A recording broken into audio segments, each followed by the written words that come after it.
Greetings, Phantomaniacs, and welcome to the newest spooky toy review here on the Needless Things YouTube channel. Today, we have a very special treat, no tricks, the Halloween 3 Season of the Witch box set from NECA. This has actually been out for a while, but you can still find it in the occasional Target store or order online from your favorite retailers. I highly recommend following NECA on Instagram and buying direct from them when they post that things are in stock. It's what I did with this box set, and even though it's taken me this long to open it up, I got it before I saw it anywhere for sale.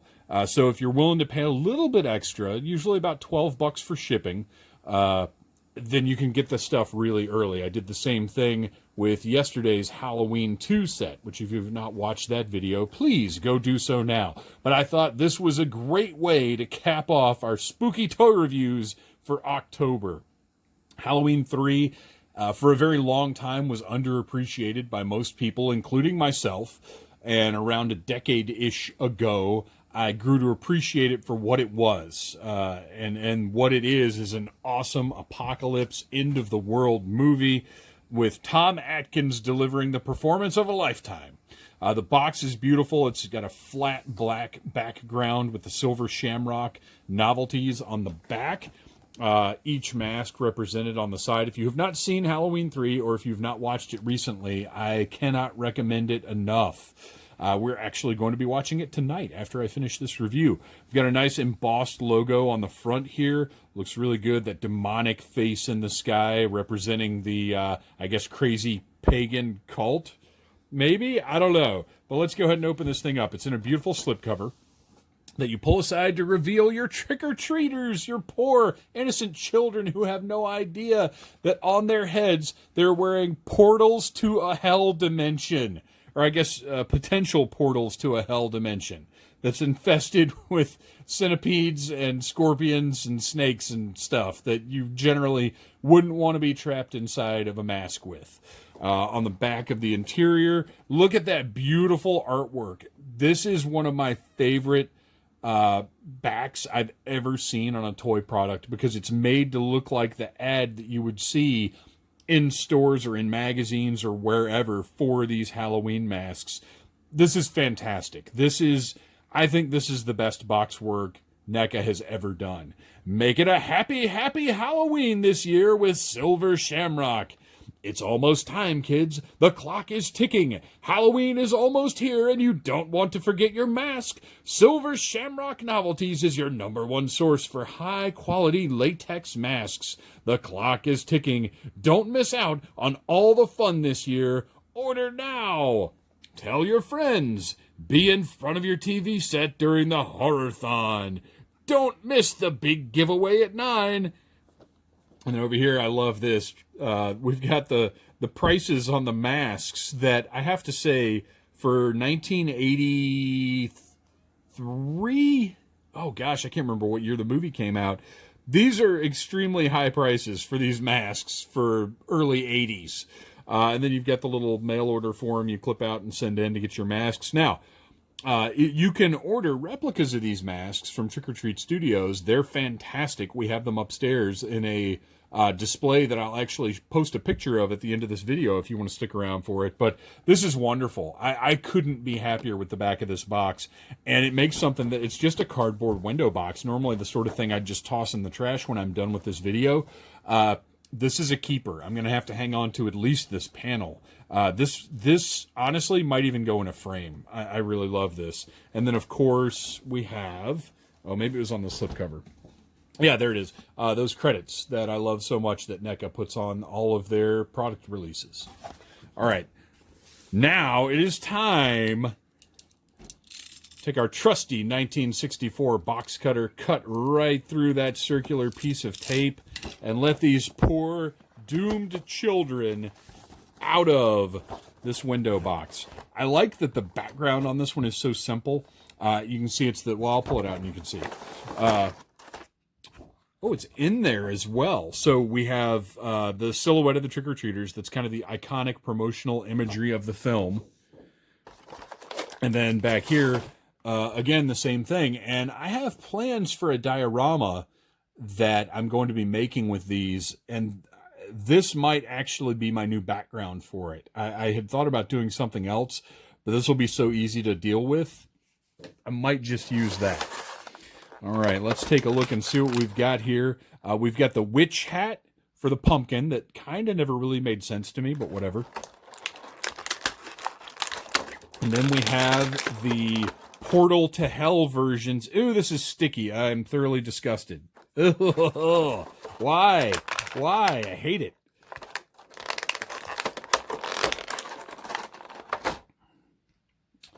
Okay, and then I love this lenticular television. Now, my guess is, and I, for some strange reason, have not yet ordered the Nightmare on Elm Street accessory pack. Oh my gosh, get out of there. That comes with the TV Freddy. I would imagine this is the same piece, but I'm not positive. Let's get this stuff out of the way so we can focus on this wonderful lenticular television that my lights are just glaring the heck out of. But you can see the jack-o'-lantern alternating with the silver Shamrock logo. This is a nice light piece. Oh, yeah, and you know what? Right there is your clue that this is the Freddy TV, because it's got the hole in the back so you can mount it on the wall. But it looks great. As this is, I had a TV very much like this when I was a kid. This wood grain looks fantastic. You've got the speakers, the dials. You know, this is what TVs looked like back in the day. These dials here. This is wonderful. I love this, that it came with this kind of unnecessary accessory. This is the sort of little detail, the sort of touch that NECA does so well. I'm going to stop blinding you with the glare from my fluorescence and move on to our trick-or-treaters. Now, you can see they're all secured in here. My gosh. Oh, what have we got? It looks like the silica gel. There's some little extras here. Oh, have we got some trick-or-treat bags, is my guess. Boy, they're really concerned about that silica getting away. Yeah, these have got to be just little trick-or-treat bags with tape. So I'm going to pull out my trusty scissors here and cut right through that, so we don't spend any more time on brown paper bags than we absolutely have to. Oh, wow, look at that. Look how great that is. Okay, so what we have one, like, old-school trick-or-treat bag.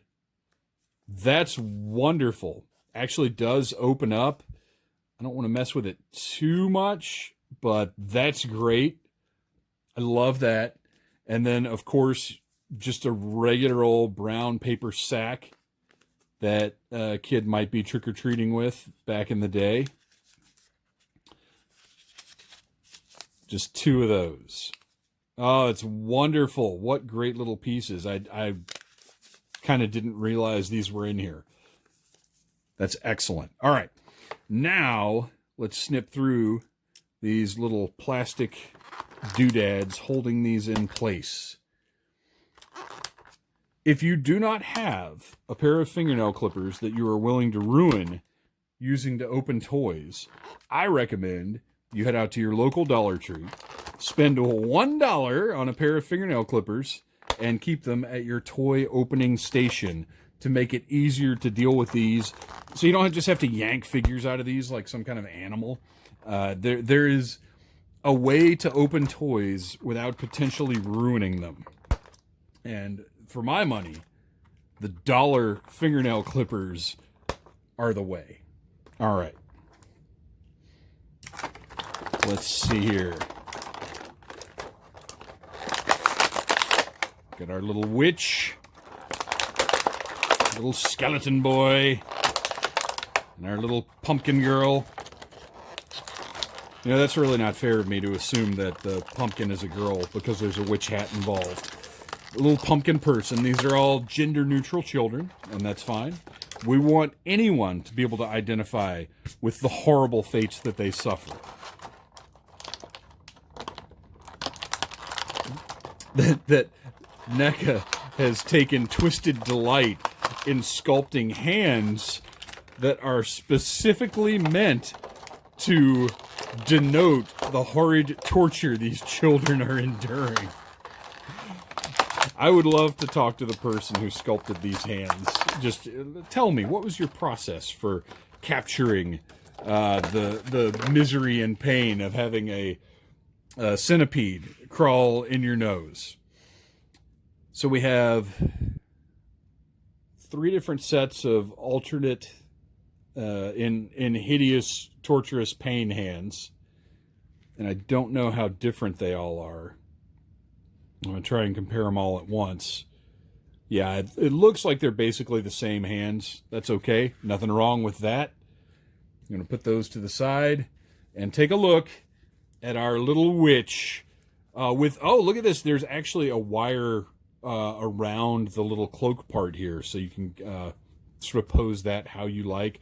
It seems to be there might be more to this than is absolutely necessary, but that's okay. Oh, look at this. Look at that. The silver shamrock seal, the quality seal of silver shamrock. So you know you're getting only the best bugs and snakes crawling out of your face. Oh, that pops right off easily.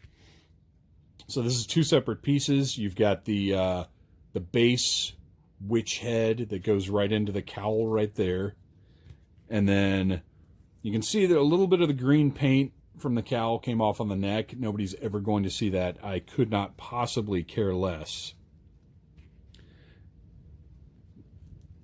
Pop that right back on and take a look at the way the costume is cut right there to get that sort of witch robe look. Same thing around the bottom.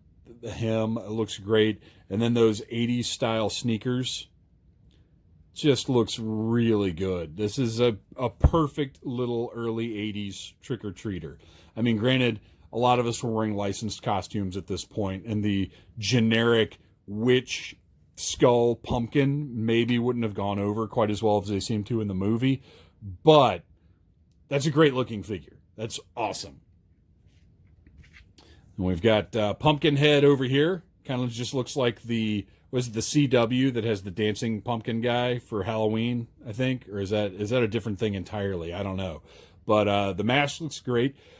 Having the replica masks upstairs, I will tell you that this shape is accurate. It's not as round as you think it is. It's more oblong to fit over a human head.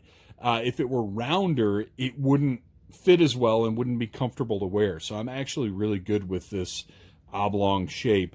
And you can see on the side, it's got the silver shamrock and that silver shamrock quality assurance seal. It has been thoroughly tested and checked at the Silver Shamrock factory so that you will get only the finest scorpions crawling into your mouth. And again, we've got some 80s looking sneakers. Not a big fan of those flesh colored pins. Not much you can do about that. And then finally, the most involved costume, Skeleton Boy, or Skeleton Person, Skeleton Child. Mask looks absolutely great. It might be a little dark. That gray, I feel like it should really be more of a white. The one upstairs is white anyway, but it still looks great, and the sculpting is spot on. And again, we've got the seam in the back, and then the little silver shamrock medallion right there that actually creates the portal to the snake and bug dimension. The screen printed, or I guess tampo, whatever it's called, skeleton on the suit looks great. It's on the front and on the back. Again, this is not a wrestling figure. It's got the deco all over. And plenty of articulation on all of these little kids. Just absolutely fantastic. This is a great, great set. And then finally, we'll take a look at the horrid infested heads. Look at the snake and the worms coming out. Just sort of the rotten matter coming out of this thing. Truly disturbing and hideous and horrible. Ugh. The witch head. Now, we'll pop this out of here and see. Oh, yeah, look, it goes all the way around, even though it's concealed in the cowl. And, you know, a lot of people may never even see these parts. They've gone to the trouble. Look at the ooze coming out of the back right here. What a fantastic job they've done on this. Look at the splits and just the nasty matter underneath there. All the worms coming out. Completely disgusting and appalling. Little bugs on the forehead. This is making me sick just holding this. I'll pop that right back in there. And then finally, the sticky one that I didn't want to touch because it is for some reason sticky. The jack-o'-lantern. Just roaches and nasty scum, filth crawling out all over the place. And probably not going to be... Oh, okay, so this is great. The stem, we'll put it on the regular one. I want to stop touching that sticky one. Oh, look at... Actually, you know, I didn't even notice this. Look at the comparison here. Look at the discoloring. The unhealthy, sick color of the Portal to Hell mask versus the nice, bright orange of the regular pre-9 p.m. mask. It's nauseating. I love it. All right, so the stem on the jack-o'-lantern actually plugs into the witch hat up here to keep it on. So that's a really nice thing. So it doesn't just sit precariously on top of the head. It plugs in there, so it'll stay on. I got to tell you, little jack-o'-lantern kid, your costume is kind of whack.